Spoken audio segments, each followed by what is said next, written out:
What's up, everyone? My name is Brian. Welcome back to Steven's channel here, where he talks about building wealth with multifamily real estate. I've joined Steven's mentorship. I want to encourage you to do that too, because I'm using it to just kind of accelerate my timeline. I'm a Bitcoin guy and a single family rentals guy, but I've caught the multifamily bug a lot from Steven's own channel. And so he's been just gracious enough to kind of like do some live coaching here. And so I have some questions today just about creative financing. But if you get value out of this, like, definitely, like, having mentors, everyone is right about that. So if you're on the internet searching for good information, get over the hump of just being willing to like reach out one-on-one and get mentors, because that will accelerate your path. Everyone that says that is absolutely correct. And so get over that and do that if you just enjoy, you're like me and you like watching YouTube. So yeah, that's Steven's the man. He's been there, does the W-2 thing, does the apartment building thing. And so yeah, I like talking to him.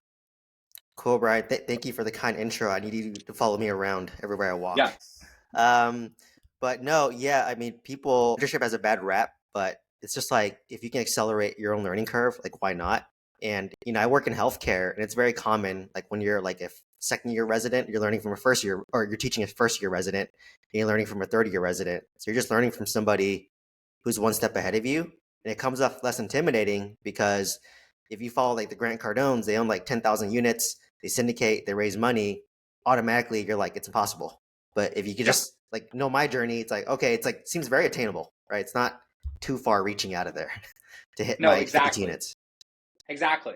And bouncing right off of that, like an example of this past week, I talked to some other so I'm in Southern California. At the price point that I'm at, I'm thinking about like a $1 to $1.3 million, like 5 to 6 unit building in LA County is what my current buy box in my brain is. And I've been out there networking, sending out emails, getting in touch with brokers. And I actually interviewed 2 buy-side brokers in the last like 14 days or since we last recorded. And what's interesting about that is, yes, are they helping you, right? It's like, obviously a buy-side broker could help you and like teach you how to do it right and give you perspective on the local market. Absolutely.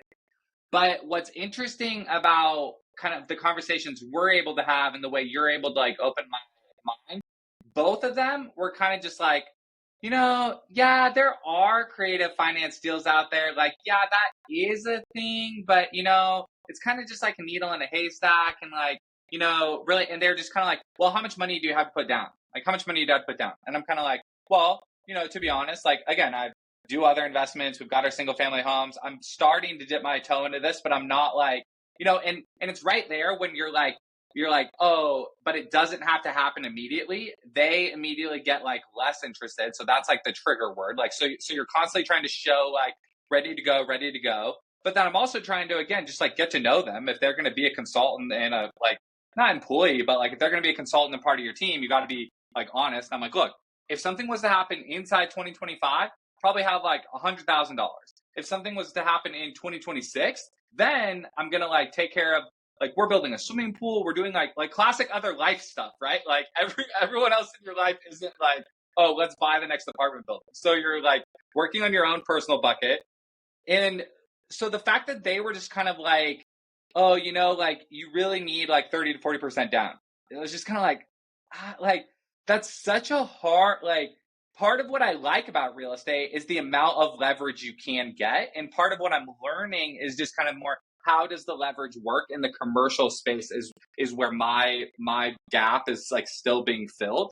Because like a residential home, the number one thing that like helped me buy our single family homes first was realizing like, you don't have to put 20% down. Yes. You don't have to put 10% down.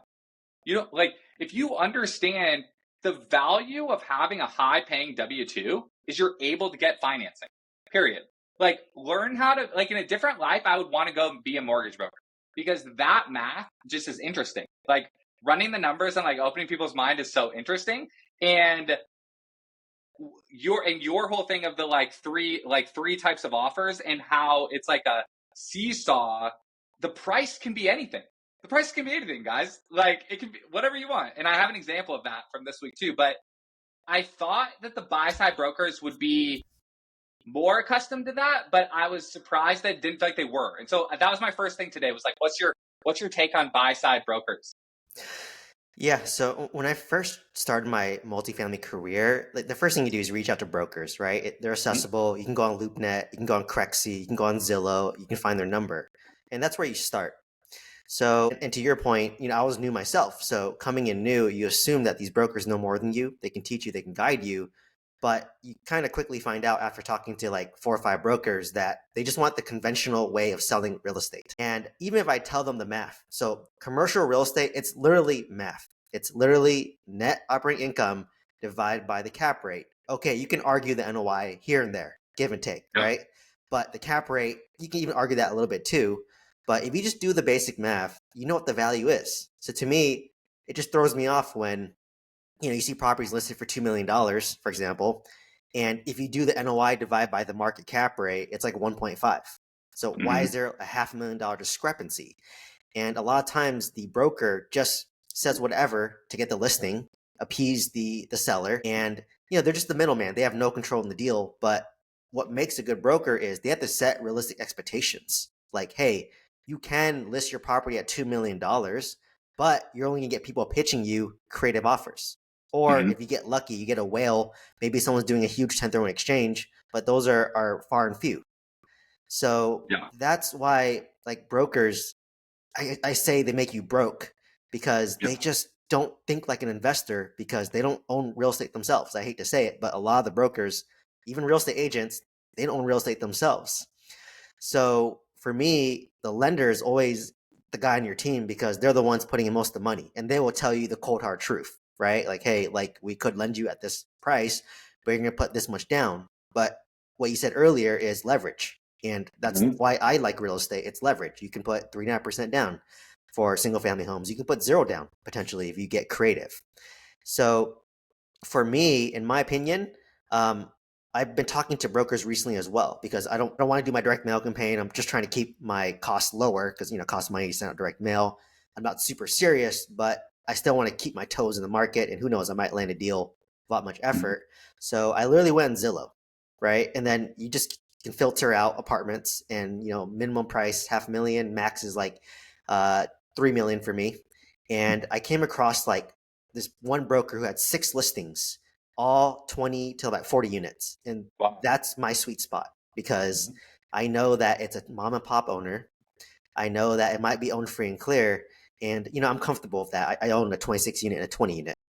So literally, text the broker like, hey, send me the T12, send me the rent roll, and I'll get this to my lender to give you a conventional offer, right? I wanted to ask you this last time. Why do you Yeah. say T12 in rent roll instead of the OM?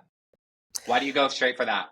Yeah, the OM is just like a marketing piece of marketing, in my Yeah. opinion. So like Yeah. it's pretty much useless in my mind. Like I just want to get straight to the numbers, Hmm. right? Like in the T12 and the rent roll, that's what the lender will ask for.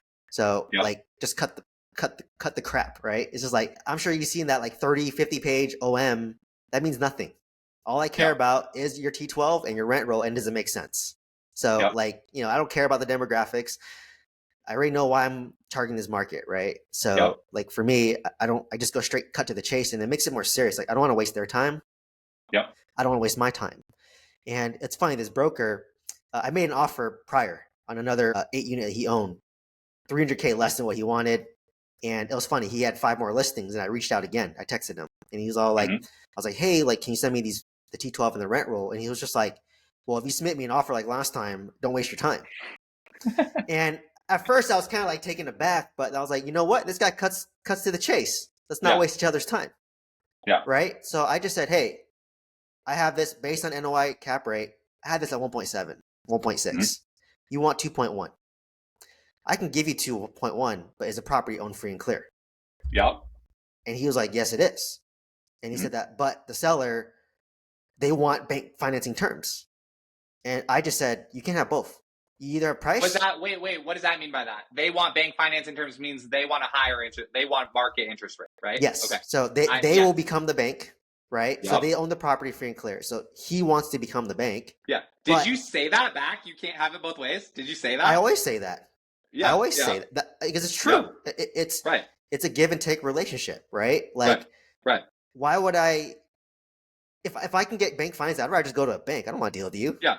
Yeah. right? I'd Yes. rather I'd rather go to BMO or or Yeah. whatever, right? Like, Right. I have Correct. some banks that can get creative too, right? Correct. um, Correct. so I just said, my only incentive for you to be my bank is that, number one, for me at least, I'm having a low down payment. So for me, Right. 10%, right? Yep. I won't skimp you. I'll do 10%. I want to negotiate interest rate where I cash flow, Mm-hmm. right? Mm-hmm. It's not going to be 7%, Mm-hmm. right? And then in terms of the term, we can negotiate. For me, I want as long as possible, but I know this seller, he wanted a short spot, like 2 years, 2 year Yep. balloon. So I just said, okay, he listed 2.1. I had it valued at 1.7. I'll give you 2.1, but I want to do 10% down. And you're going to Yep. seller carry me the rest 90% at 4% interest. And Yep. based on my calculation, I'm putting in about $200,000 in. And cash flow wise, so gross rent is 22K a month. Easy math. Cut that in half. 50% is your expense. 11K is your NOI. Mm-hmm. My debt payment was roughly around 7,000 Mm-hmm. at 4% interest only. So no Yep. amortization. Keep it simple. So I'm cash flowing 4K a month. Yep. Times that by 12. It's about 50K. I'm putting about 200K. That's a 25% cash on cash return. That's Mm-hmm. an amazing deal, Mm-hmm. right? But I'm overpaying for the property. So how do I win? I win because I put 10% down. I'm cash flowing Yep. 25% cash on cash. The seller wins because I'm overpaying in my mind. Did you text? Totally. Did you text all that to them? The I math of text. the like I literally why just you texted wanted him the that. 4%? Yes. Yeah, Yeah. I Right. literally texted him that, and he said that, okay, like let me present it to the seller. And Okay. when I submitted my offer, so my offer is $2.1 million, 10% down, 4% interest, 5 year term. Mm-hmm. So And this wasn't an LOI yet. This is you texting back and forth this with is them, literally a your text, which logic and is, reasoning. yeah, literally a text, which is just like an LOI, essentially, right? Yep. And literally, when I sent that offer, I was expecting a counter. I don't expect them because I knew out the gate. I gave him the price. He's probably Yeah. happy of that. Yeah. He wanted 25% down. I didn't give him that. And he Mm-hmm. wanted bank interest rates, which is 7%. I didn't give him that. And he wanted a 2 year term because he wants to move on fast. I didn't give him that. Right. So you negotiate. So I know I underwrote the deal. I could probably go up to about a 5% interest rate and still cash flow. Mm-hmm. Down payment, I don't prefer to wiggle from 10%, but okay, if you But wanted a they need higher, to show the courtesy. They need to show the courtesy of being like, "Hey, sounds good. Can we do 15?" And yeah, like yeah. So sure, I'm glad you said say that. something. Yeah. I basically submitted an offer that I knew gave him elements that he wanted, and I want to Mm-hmm. see Mm-hmm. if he's willing to dance. It takes two to dance. Mm-hmm. And he immediately just rejected my offer. No counter, nothing. The broker did or the seller? Just The broker told the seller, and the seller immediately got just it. rejected it. Got it. So I just said, okay, my first gut reaction is, well, this guy's not flexible. He's not willing to dance. Yep. And he's gonna find he's looking for a 1031 buyer probably, or someone willing to put 50, 60, 70% down to make the deal work, right? Yeah. And I get it. The deal just listed like 10 days ago, so maybe he's And, waiting out for that. So at this point, I just put a calendar reminder in Google yep. Calendar. It's favored on Zillow. In a month Yep. or 2 months, I'll follow up. Yep. Okay. So same thing happened to me this last week. The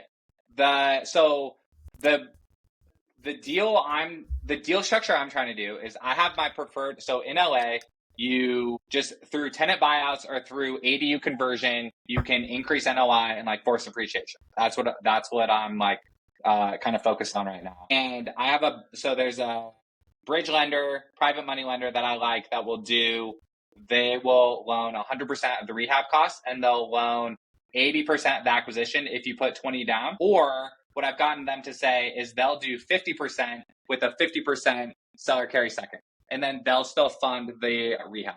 So I've been like reaching out to what I've been doing is I've been searching. I've just been going LoopNet inside my buy box and I message and I say, hey, can I see the OM? They send the OM. And then I kind of write back and go from there. And I actually need help from you on like better opening because I feel like I'm like struggling on that. But I got so friendly broker like went back and forth a few times. He told me the seller wasn't interested in seller financing, but then like 3 weeks later wrote me back after showing me a different property they had and said,